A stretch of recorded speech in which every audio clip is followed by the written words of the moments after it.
Imaginez ça. Votre propre famille vous vide les poches, vous humilie en public et menace de vous faire interner. Le tout, orchestré par ma belle-fille Solange et avec la complicité silencieuse de mon fils, Marc. Qu'auriez-vous fait à ma place? Moi, Evelyne, j'ai choisi la vengeance, froide et calculée.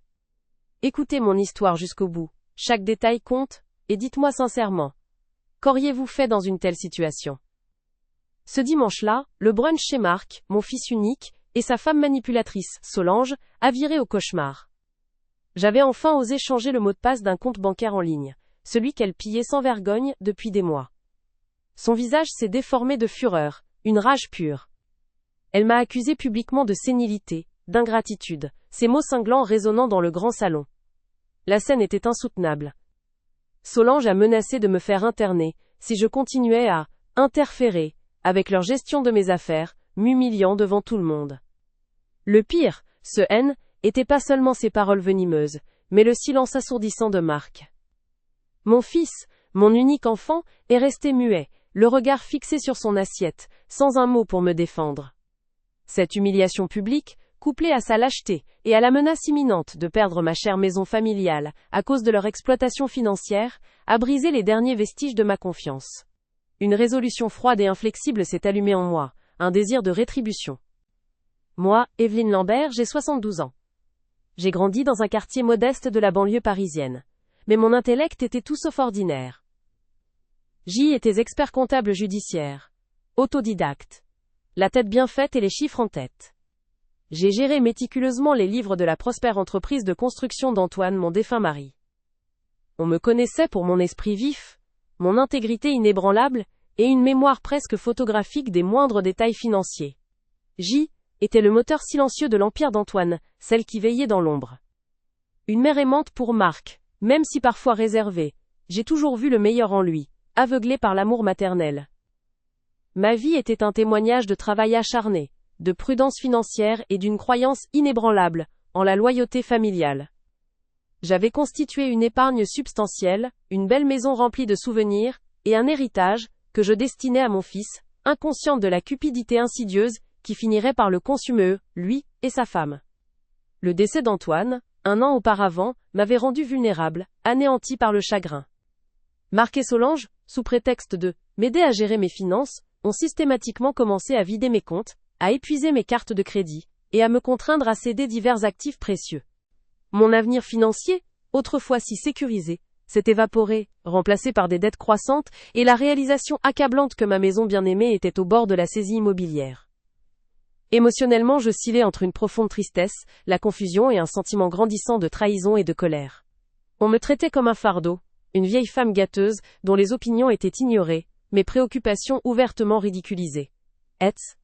L'humiliation publique lors du brunch, avec l'approbation tacite de Marc, fut le coup de grâce dévastateur, transformant mon désespoir silencieux en un désir ardent de justice, une soif de réparer l'irréparable. Mais ils ignoraient mon plus grand atout. Ce N était pas une richesse visible, non. C était mon esprit, vif et inflexible, aiguisé par des décennies d'expertise comptable judiciaire. Ils me croyaient sénile, une vieille femme à manipuler, mais ma tête fonctionnait mieux que jamais, ma capacité d'analyse était intacte. Cette clarté d'esprit, cette rigueur, était ma force. Celle qui allait me permettre de renverser la vapeur et de leur faire payer leurs actes.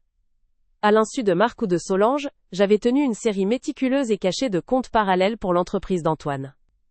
Une habitude née de ma prudence innée, détaillant chaque transaction, chaque investissement, chaque passif potentiel. Ce grand livre secret, tenu à l'abri des regards indiscrets, contenait des preuves irréfutables de leur malversation financière, y compris les détails de sociétés écrans, et de transferts frauduleux. De plus, un petit compte offshore intraçable, un fonds de prévoyance qu'Antoine avait discrètement établi il y a des années, me fournissait les fonds nécessaires pour des conseils juridiques de premier ordre. Mon allié le plus crucial allait être David Moreau, un avocat d'affaires de renom spécialisé en droit pénal des affaires, que j'avais guidé dans sa jeunesse. David, redevable à Evelyne pour le succès de sa carrière, était un défenseur féroce et loyal, prêt à tout pour m'aider. Aujourd'hui, vous allez apprendre mon histoire de vengeance. Imaginez ça. Votre propre famille vous vide les poches, vous humilie en public, et menace de vous faire interner.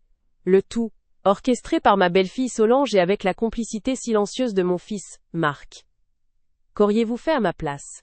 Moi, Evelyne, j'ai choisi la vengeance, froide et calculée. Écoutez mon histoire jusqu'au bout. Chaque détail compte, et dites-moi sincèrement. Qu'auriez-vous fait dans une telle situation? Ce dimanche-là, le brunch chez Marc, mon fils unique, et sa femme manipulatrice, Solange, a viré au cauchemar. J'avais enfin osé changer le mot de passe d'un compte bancaire en ligne, celui qu'elle pillait sans vergogne depuis des mois. Son visage s'est déformé de fureur, une rage pure. Elle m'a accusé publiquement de sénilité, d'ingratitude, ces mots cinglants résonnant dans le grand salon. La scène était insoutenable.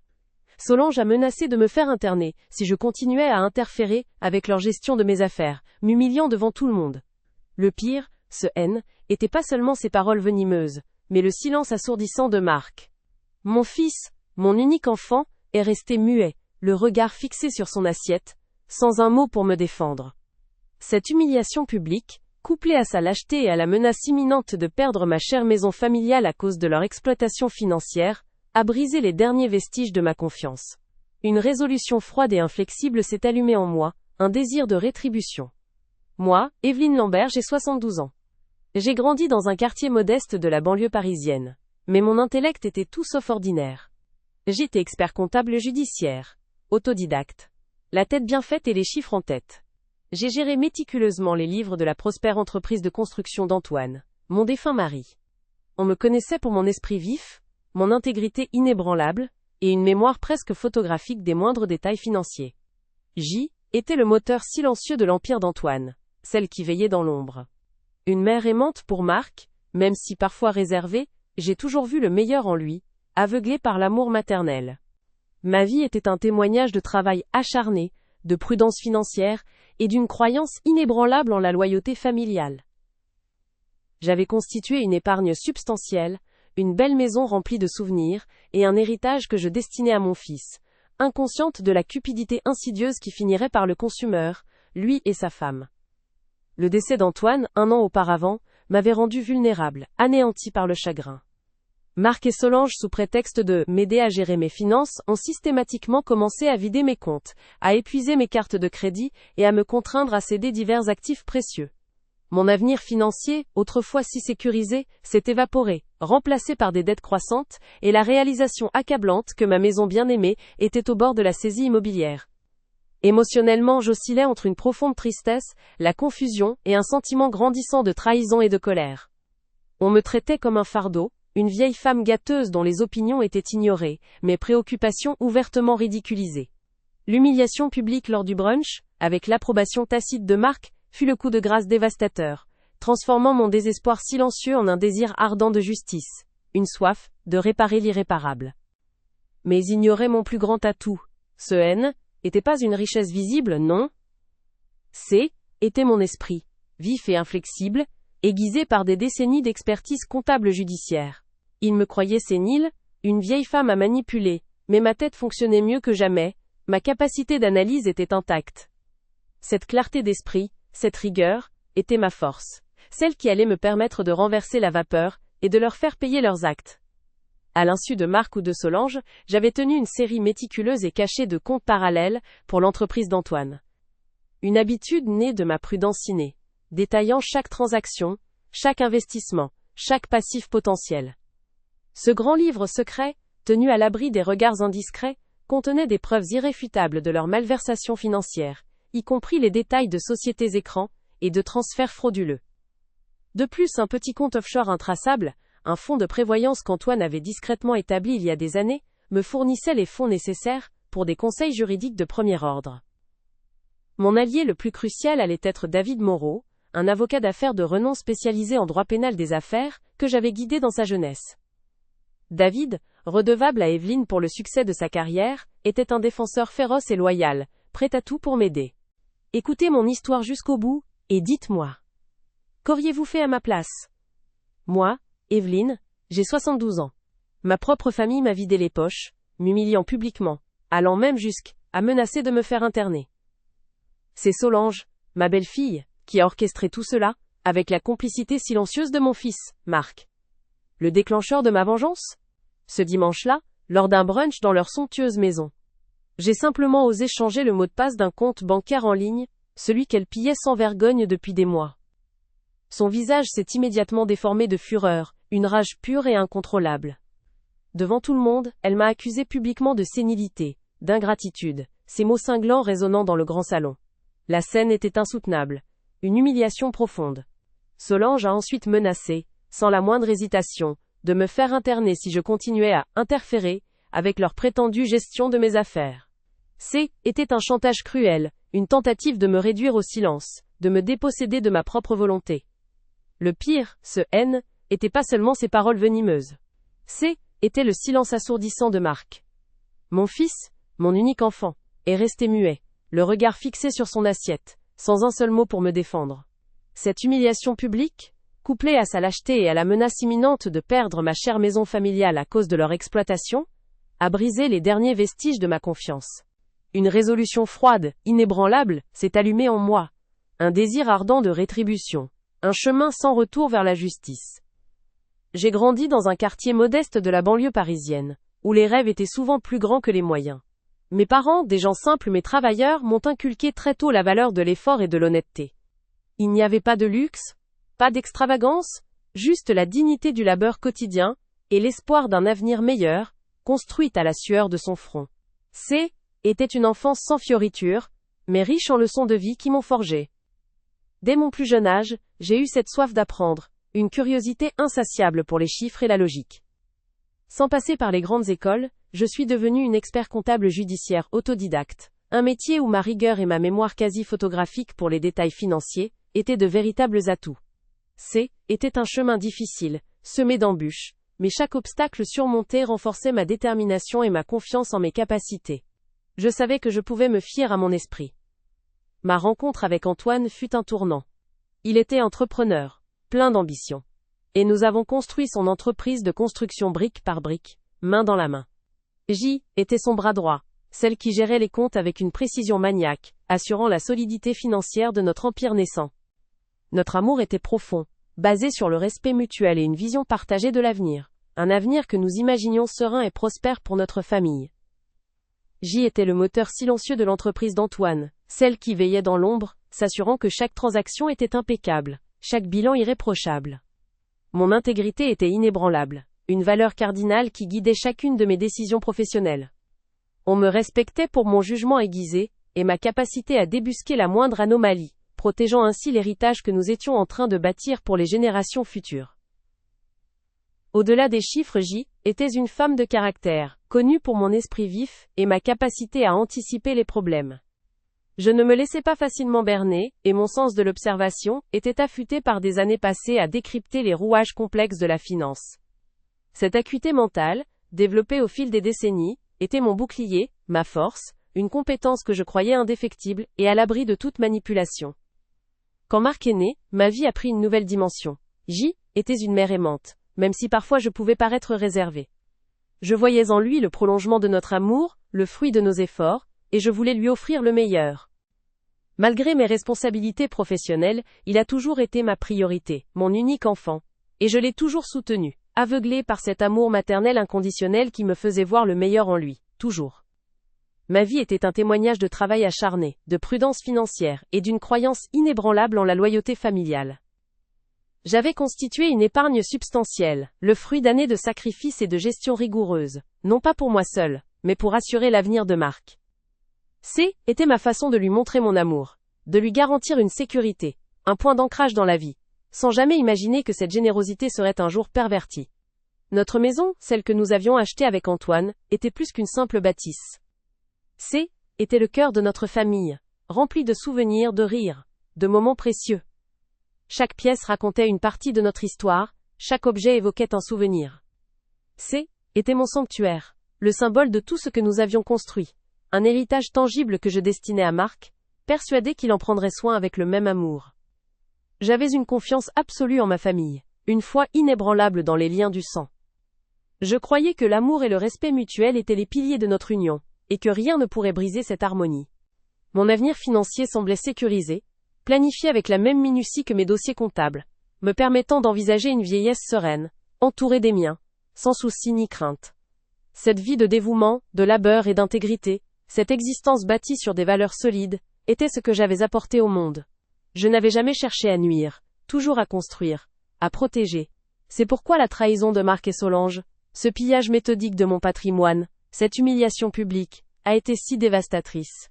Cela allait à l'encontre de tout ce en quoi j'avais cru, de tout ce que j'avais été. Je ne méritais pas cela. Croisillon ACT4. Le choc du brunch s'est vite dissipé, laissant place à une réalité glaciale. Mes comptes bancaires étaient non seulement bloqués, mais aussi vidés, mes cartes de crédit, que j'avais tant de mal à utiliser avec le nouveau mot de passe, désormais inutilisables, leurs limites atteintes. Chaque tentative de retrait, chaque vérification, se soldait par un échec cuisant, un rappel brutal de ma nouvelle condition. Le sentiment d'être dépossédé, pas seulement de mon argent, mais de ma propre autonomie, était insupportable. Je tournais, était plus qu'une ombre, une coquille vide, à la merci de leur cruauté. Solange, elle, arborait un sourire triomphant, une lueur de satisfaction perverse dans les yeux chaque fois que nos chemins se croisaient, ce qui était rare désormais. Marc, mon fils, restait figé dans son silence assourdissant, un mutisme complice qui me déchirait l'âme plus que n'importe quelle insulte. Sa lâcheté était une trahison plus profonde, plus douloureuse encore que les machinations de sa femme. Je me sentais complètement seul, abandonné par celui que j'avais porté et aimé inconditionnellement, comme si J était devenu un fantôme dans ma propre vie. Puis, la première lettre est arrivée, un avis d'expulsion. Ma chère maison, le foyer que j'avais bâti avec Antoine, rempli de souvenirs, d'amour et de rire, était soudainement réduite à une simple propriété, une marchandise que l'on pouvait me retirer. La menace de perdre ce sanctuaire, ce dernier lien tangible avec ma vie d'avant, était une angoisse constante, une épée de Damoclès, suspendue au-dessus de ma tête. Je me sentais non seulement dépossédé de mon argent, mais aussi de mon passé, de mon identité. J'ai essayé de parler à Marc, de le raisonner, de lui faire entendre la voix de sa mère. Mais il était devenu un étranger, un homme froid et distant, dont les paroles étaient des échos des accusations de Solange.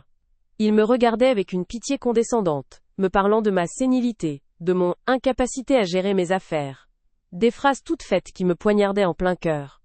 Chaque conversation était une porte qui se fermait, chaque mot, un clou de plus dans le cercueil de notre relation. Progressivement, mes amis ont commencé à s'éloigner. Solange était passée à l'action, distillant insidieusement des rumeurs, me décrivant comme une vieille femme confuse, un fardeau pour ma famille.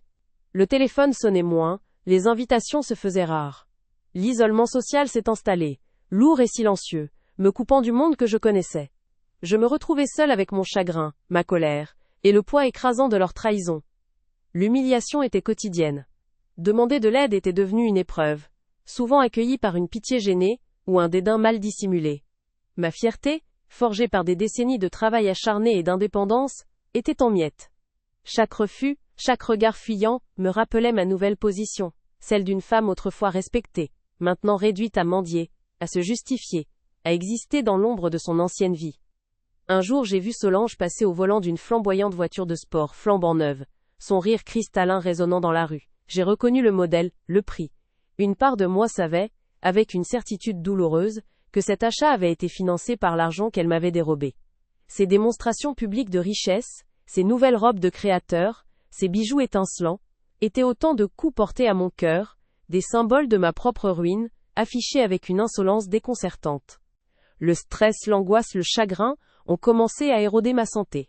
Les nuits étaient peuplées d'insomnie, les jours marqués par une perte d'appétit et une fatigue écrasante.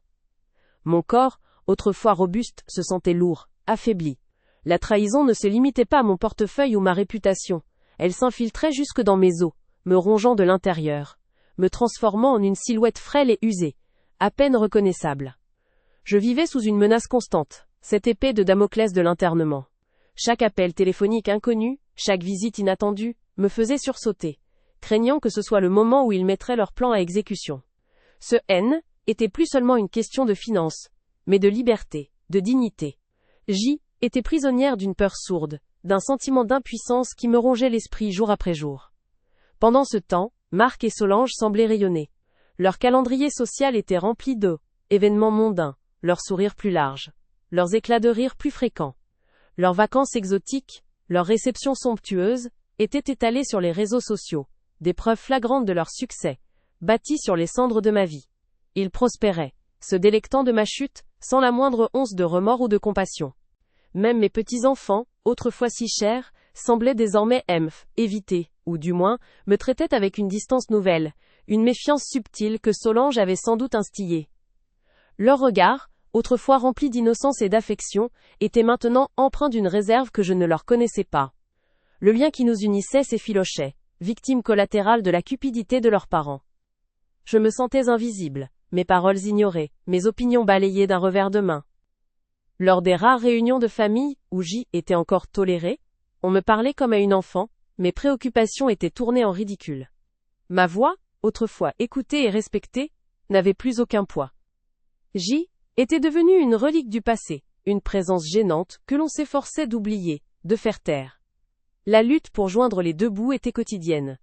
Couper dans les dépenses essentielles, renoncer à de petits plaisirs, calculer chaque euro.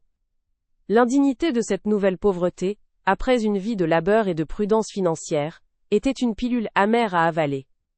Je me souvenais des jours où je n'avais pas à me soucier de ces choses, et la comparaison était un supplice, une blessure qui ne guérissait jamais. Les souvenirs d'Antoine me hantaient, je me demandais ce qu'il aurait fait, comment il aurait réagi face à une telle trahison. Il n'aurait jamais permis cela, jamais. Son absence était une douleur renouvelée, une blessure béante, aggravée par la rage que je ressentais envers Marc, son propre fils, qui avait osé souiller notre héritage, notre mémoire, par sa lâcheté et son avarice. Pourtant, au milieu du chaos, une étincelle. En fouillant de vieux cartons, j'ai mis la main sur des documents oubliés, des notes manuscrites, des bilans de l'entreprise d'Antoine. Un rappel de ma propre méticulosité, de ma capacité à anticiper et à organiser.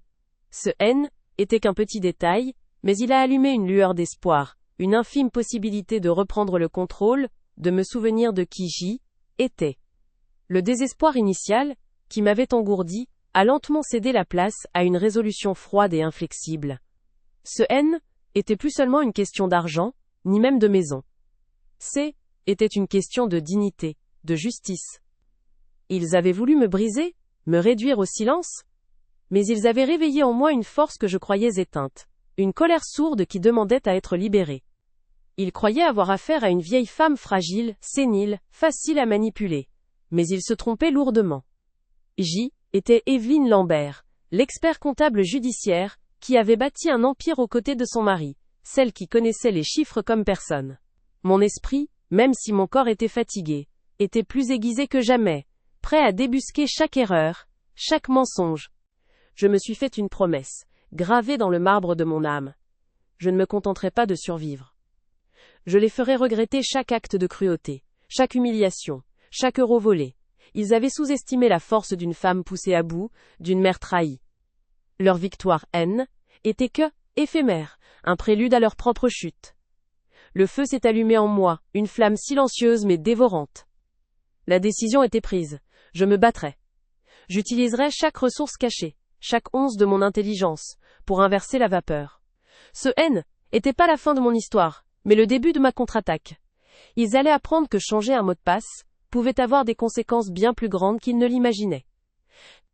Ils pensaient avoir affaire à une vieille femme fragile, gâteuse, facile à manipuler. Solange et Marc me voyaient comme un simple obstacle à écarter, une source de revenus à exploiter sans vergogne. Mais ils se trompaient lourdement. Ce qu'ils ignoraient, c'est que mon plus grand atout N était pas une richesse visible, ni même un bien matériel. C était mon esprit, vif, aiguisé par des décennies d'expérience en expertise comptable judiciaire, un domaine où la rigueur et l'analyse sont reines. Ils croyaient éteinte la flamme de mon intellect, mais elle brûlait plus fort que jamais, prête à les consumer. À l'insu de Marc ou de Solange, j'avais une habitude bien ancrée, née de ma prudence innée. Celle de tenir des comptes parallèles pour l'entreprise d'Antoine, mon défunt mari. Ce N n'était pas de la fraude, non, mais une sorte de double vérification personnelle. Un système de sauvegarde, où je détaillais chaque transaction, chaque investissement, chaque passif potentiel. J'avais toujours été méticuleuse, obsédée par la clarté financière, et cette discipline allait devenir leur pire cauchemar, le début de leur chute. Ce grand livre secret, tenu à l'abri des regards indiscrets dans un endroit que personne n'aurait jamais songé à fouiller, N était pas juste une collection de chiffres. C était une mine d'or, une preuve irréfutable de leur malversation financière. J'y avais consigné les détails précis de sociétés écrans utilisées pour détourner des fonds, les transferts frauduleux d'argent vers des comptes personnels, les montages douteux, pour masquer leur larcin. Chaque page était une sentence, chaque ligne, un pas de plus vers leur perdition. Cette habitude de tout noter, de tout vérifier, remontait à mes débuts dans la comptabilité, bien avant que je ne rencontre Antoine. Était ma façon de maîtriser les chiffres, de ne jamais me laisser surprendre. Après des années passées à débusquer les anomalies, à traquer les fraudes pour le compte de clients, cette rigueur était devenue une seconde nature. Il m'avait cru sénile, oubliant que derrière la vieille femme, se cachait l'experte qui avait construit la fortune de leur propre famille, brique par brique, chiffre par chiffre. Mais ce n'était pas tout. Antoine, mon mari, avait toujours été un homme prévoyant. Il y a des années, discrètement, il avait établi un petit compte offshore, intraçable pour les regards indiscrets, un véritable fonds de prévoyance, pour les coups durs. Il m'en avait parlé un jour, sur le ton de la plaisanterie, disant que était notre parachute doré, en cas de tempête. Je n'aurais jamais imaginé qu'il servirait un jour à me défendre contre mon propre fils. Ce fonds, modeste mais suffisant, allait me fournir les ressources nécessaires pour engager des conseils juridiques de premier ordre. Dans ma situation, sans accès à mes comptes habituels, il était vital d'avoir cette source d'argent discrète. Était la clé qui ouvrirait les portes des cabinets d'avocats les plus réputés, ceux qui ne se laisseraient pas intimider par Solange et ses menaces. Ce petit secret d'Antoine était devenu ma bouée de sauvetage, mon arme silencieuse. Et puis, il y avait David Moreau. Son nom, je ne l'ai pas oublié. Était un avocat d'affaires de renom, spécialisé en droit pénal des affaires, un homme respecté dans le milieu. Je l'avais rencontré des années auparavant, quand il était qu'un jeune stagiaire un peu perdu, plein de talent, mais manquant de direction. Je l'avais guidé et conseillé, j'avais vu en lui un potentiel immense et je l'avais aidé à le réaliser. David me devait beaucoup. Il n'avait jamais oublié le rôle que j'avais joué dans le succès de sa carrière, la façon dont je l'avais poussé à se surpasser. Il était non seulement un professionnel brillant, mais aussi un homme de valeur, loyal et intègre. Je savais que je pouvais compter sur lui. Il serait mon défenseur féroce, prêt à tout pour m'aider à obtenir justice, à réparer l'irréparable, sans jamais se soucier des conséquences pour sa propre réputation. Solange et Marc, dans leur arrogance, n'avaient jamais envisagé que je puisse avoir de telles ressources, ni une telle détermination. Ils me croyaient isolé, ruiné, incapable de réagir. Ils avaient ri de mes tentatives de les affronter, me renvoyant à ma prétendue sénilité. Ils n'avaient pas compris que la vraie force ne réside pas toujours dans l'argent ou le pouvoir immédiat, mais dans la persévérance, l'intelligence et la loyauté des rares personnes qui vous sont fidèles. Alors que je me sentais au plus bas, menacé, humilié, ces ressources cachées ont allumé une étincelle, transformant mon désespoir en une détermination glaciale. Mon esprit, mes comptes secrets, le fonds d'Antoine et la loyauté de David, voilà mes armes. Ils avaient cru que était vaincu, mais ils venaient de réveiller une force insoupçonnée. La vengeance était plus un fantasme lointain, elle était devenue une certitude implacable, le seul chemin possible. Le grand soir était arrivé. Le gala de bienfaisance de Solange, un événement mondain très médiatisé, où elle devait être couronnée pour sa prétendue générosité. Elle rayonnait, le sourire forcé, entourée de flashs et de personnalités importantes, complètement inconsciente du piège qui se refermait sur elle. Moi, était là, discrètement installé au fond de la salle avec David et Maxime, observant chaque mouvement, chaque sourire hypocrite. Mon cœur battait la chamade, mais mon visage restait impassible, une façade de vieille dame fatiguée. La tension était palpable, une attente silencieuse qui semblait suspendue dans l'air, juste avant l'orage. Quand Solange s'est avancée sur scène pour accepter son prix, un trophée brillant qui symbolisait toute sa fausse façade, j'ai échangé un regard rapide avec David. Un simple hochement de tête, presque imperceptible. Puis les immenses écrans de projection, qui devaient vanter ses réalisations philanthropiques, ont brusquement changé. Fini les sourires et les beaux discours. À la place, des lignes de chiffres, des relevés bancaires, des virements suspects. La confusion a d'abord régné, puis un murmure a parcouru l'assemblée, se transformant vite en un brouhaha incrédule. Le masque commençait à tomber. Les images défilaient. Implacables. Des captures écrans de transfert d'argent vers des sociétés écrans, des photos des luxueuses acquisitions de Solange comparées aux relevés de mes comptes vidés. Chaque transaction frauduleuse, chaque détournement de fonds, est exposé avec une clarté brutale. Et comme si cela ne suffisait pas, les téléphones des invités ont commencé à vibrer. Une alerte info de dernière minute, détaillant l'enquête en cours sur les activités frauduleuses de Solange, citant mes propres fuites orchestrées. L'air est devenu électrique, le choc évident sur tous les visages. Leurs mensonges éclataient au grand jour sans appel. Le chaos a éclaté. Solange, le visage décomposé, a tenté de nier. Mais les preuves étaient là, devant tous les regards. Les policiers, guidés par Maxime, l'ont interpellée, menottes au poignet. Son image de bienfaitrice, si soigneusement construite, s'est brisée en 1000 morceaux. Marc, lui, était figé, pâle comme un linge, réalisant l'ampleur de sa complicité. Alors qu'elle était emmenée, je me suis approché. Avec une voix calme, je lui ai murmuré. Ma chère, votre mère a changé le mot de passe. Et maintenant vous en payez le prix. Son regard, rempli de haine et de désespoir, était ma seule réponse. L'onde de choc s'est propagée rapidement. Marc a été inculpé pour complicité et blanchiment d'argent, perdant son emploi, son train de vie extravagant, et sa liberté.